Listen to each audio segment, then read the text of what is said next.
գործունեությունները, իսկ ինչպես հայտնի է, մարդիկ ասում են 40-ից հետո չեն փոխվում։ Ինչպեսի կանխատեսում եք դուք ունեք կարողանաք արդյոք հաղթարել անցողիկ շեմը, թե ոչ, որովհետև միայնակ եք մասնակցում եւ այսպես միասնական մասնակցելու նախընտրական շրջանում միանալ եւ մասնակցելը կարծես թե ավելի մեծ ձայներ է բերում, ավելի մեծ ուժ են ստանում եւ արդյոք ձեզ չեն մեղադրի հետագայում ընդդիմադիրները ձայները փոշիացնելու մեջ եւ եւս մեկ հարց Քարոզ Արշավի հետ կապված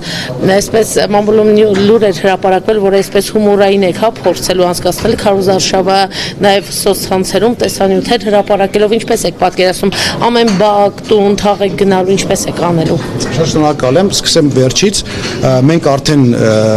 հայտարարել ենք, որ սկսում ենք մեր մարզային հանդիպումները, օգտվելով առիթից ուզում եմ ասել, որ ամսի 24-ին կլինենք Իջևանում, 25-ին կլինենք նոյեմբերանում, 27-ին կլինենք Չարենցավանում, 30-ին կլինենք Սևանում եւ այս ցուցակը շարունակել է լինելու, շուտով կհայտարարենք արդեն կհրապարակենք ապրիլի մեր մարզային հանդիպումները, սա էս մասով, հումորի հետ կապված ասեմ, որ հումորը կարծում եմ ամենալավ ձևն է իրականություն եւ ճշմարտությունը տեղ հասցնելու, այսինքն այն մեսիջները, որ մենք ուզում ենք հասցնենք տեղ, որ մարդկանց ցույց տանք, խնդիրները, խնդիրները, կարող ենք նաեւ օգտագործել հումորը, բայց բնականաբար մնացած քաղաքական process-ը լուրջ է լինելու, որովհետեւ սա, ինչպես նշեցի, լուրջ process է եւ այստեղ կատակների տեղը չի։ Փոշիացնելու հետ կապված, նորից եմ ասում, սա կեղծ օրակարգ է։ Ինչու՞։ Որովհետեւ մենք անընդհատ խոսում ենք մի բանի մասին, որը պարլամենտարիզմի հետ ոչ մի կապ չունի։ Օրինակ մենք մեր ծրագրում կետ ունենք եւ դա Հոլանդիայի Նիդերլանդերի փորձից ենք վերցրել, որ եթե ժողովուրդը մեզ այդ քվենտա, մենք տանելու ենք առաջ, որպեսզի շեմը իջացնենք մինչև 1%, որ ավելի շատ լսված լինեն քաղաքական ուժերը, որովհետև այսօր ցավոք սրտի ռեսուրս ունեն այն քաղաքական ուժերը, ինչպես ես նշեցի նաև իմ ելույթի մեջ, որոնք ֆինանսավորվում են որոշակի աղբյուրներից եւ որոշակի ոչ բարենպաստ աղբյուրներից, ֆինանսավորվում են տարբեր պետություններից եւ այլն, բայց տեղ չկա մարդկանց քաղաքական գործիչների, քաղաքական միավորների եւ նոր սկսնակ հուսակցությունների, որոնց մեջ շատ լավ մարդիկ կան, արդար, ազնիվ, իրենք ուղղակի չեն կարողանա նախ այդ ռեսուրսները չունեն, չեն տիրապետում այդ ռեսուրսները եւ բնականաբար առանց ռեսուրսների չեն կարող անցնել այդ 4% կամ առաջ 5%, այսօր արդեն 4% շեմը եւ ուստի իջացնելով շեմը դու թույլ կտաս նաեւ ազնիվ նորմալ մարդկանց ներկայացված լինել պարլամենտում եւ այստեղ այդ փոշիացնելու մասին նորից եմ ասում, սա կեղծ օրակարգ է, մենք խոսում ենք գաղափարների մասին, այստեղ կարևոր են գաղափարները, պետք է բոլոր քաղաքական ուժերն էլ կարողանան ներկայացնել իրենց գաղափարները եւ մարդիկ այդ գաղափարների համար պետք է իրենց ձայն տան։ Ո՞վ է ձեզ բա ֆինանսավորում, պարոն։ Ինչպես նկատել եք անցած ընտրությունը, եթե ուշադիր հետևացին եք 23 թվականի քաղաքապետարանի կամ ավականու Երևանի ավականու ընտրությունների ժամանակ մենք դրամահավաք ենք արել, ամենաքիչ ծախսած ամենաքիչ գումար ծախսած քաղաքական ուժն ենք եւ այդ փոքրագույն ես կասեի ռեսուրսներով արձանագրել ենք եւ գրանցել ենք, կարելի ասել հաղթանակ այն առումով, որ ամբողջ սպեկտրում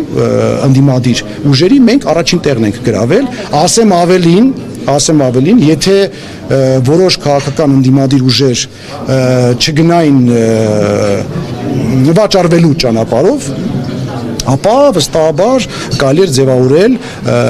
իշխանություն, քաղաքային իշխանություն, բայց նորից եմ ասում, ցավում եմ, որ մեզ մոտ դեռ մարդիկ հավաքում են ձայներ, ստանում են մարդկանց ձայները, այնուհետև այդ ձայները օգտագործվում են անձնական իրենց շահերի համար։ Շանսերը ձեր ինչքան եք գնահատում, քանի տոկոս ձայն ունեք։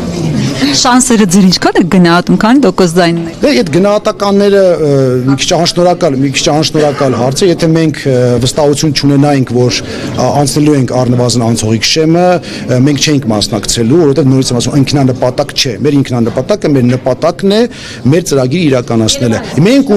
Մենք ունենք ծրագիր մաքսիմում եւ ծրագիր մինիմում։ Մեր ծրագիր մաքսիմումը իշխանափոխությունն է։ Մեր ծրագիր մինիմումը ընդդիմափոխությունն է։ Ռեալ է, որ դուք մեծամասնություն կձևավորեք եւ կկարողանաք։ Մեր ծրագիր մաքսիմումը իշխանափոխությունն է, ծրագիր մինիմումը ընդդիմափոխությունն է։ Դա ինչ է նշանակում։ Երկուսն էլ այսօր խնդիրներ ունեն, արատավոր են։ Այսօր քաղաքական դաշտը, այսօր պարլամենտում մեր խոսույթը այն բոշա փչացած, գիտեք այդ հայտնի սկեչը։ Չէ, դե դրանք չեմ ասում, ես սկեչից եմ օրինակ բերում, ավելի բարի, հա բոշա փչացած վիճակն է, մեկը մեկին ասում է դավաճան, մեկը մյուսին ասում է թալանչի ու ամբողջը այդ խոսակցությունն է, անգամ եթե ինչ որ մի իշխանական կամ ընդդիմադիր, հա, քաղաքական գործիչ դուրս է գալիս ամբիոն, իրական ճիշտ բան է ասում, իրեն արձագանքը կապ բացարձակ ոչ մի կապ չունի թեմայի հետ եւ ոչ մի կապ չունի իր ասածի հետ։ Ուղղակի սկսում են պիտակավորել եւ անցնում են առաջ։ Այդ դրա համար մենք այս 5 տարին թոփում ենք նույն տեղում, ոչ մի առաջընթաց չկա։ Մեր քաղաքական դաշտը այսօր լրջագույն խնդրի առաջ է կանգնած եւ այդ խնդրի մեջ ենք մենք։ Այսինքն ծրագրի մինիմումը, հա, փողոց դուրս գալի կարիք, ես դուրս եմ եկել 20 տարի փողոց, պայքարել եմ իշխանափոխության համար, գիտեք ինչու, որովհետև այն ժամանակ քվեով չէր լինում փոխել։ Այսօր մենք տեսնում ենք, պարզ, օրինակ Երևանի ընտրությունները ասեմ, մենք բոլորս եղել ենք, դիտել ենք, ընտրատարածքներում ընտրությունները անցել են նորմալ։ Ցավում եմ, շատ եմ ցավում, որ մեր բնակիչները քիչ մասնակցություն են ցուցաբերել։ Այսինքն 100 հոգուց 28%-ն է մասնակցել։ Պատկերացնեք 100 երևանցուց 28-ն են եկել ընտրատեղամաս։ Դա կազմակերպել է ճակերտավոր իշխանությունը, այսինքն ապաթիա է բերում ժողովրդին, բերում է այն գիտակցման ժողովրդի, որ ձեզ այնց ոչ մի բան կախված չի, ինչ էլ անեք մեկը մենք ենք մնալու, ոչ մի բան չի փոխում եւ այլն, այսինքն մարդկանց ովքեր չեն եկել, ասում են լավ եղբայր կամ քույր, ինչու չեք եկել, ասում են դե ոչ մի բան մեկը չի փոխվելու, ինչ ուզում անում են, ուրեմն հարգելիներս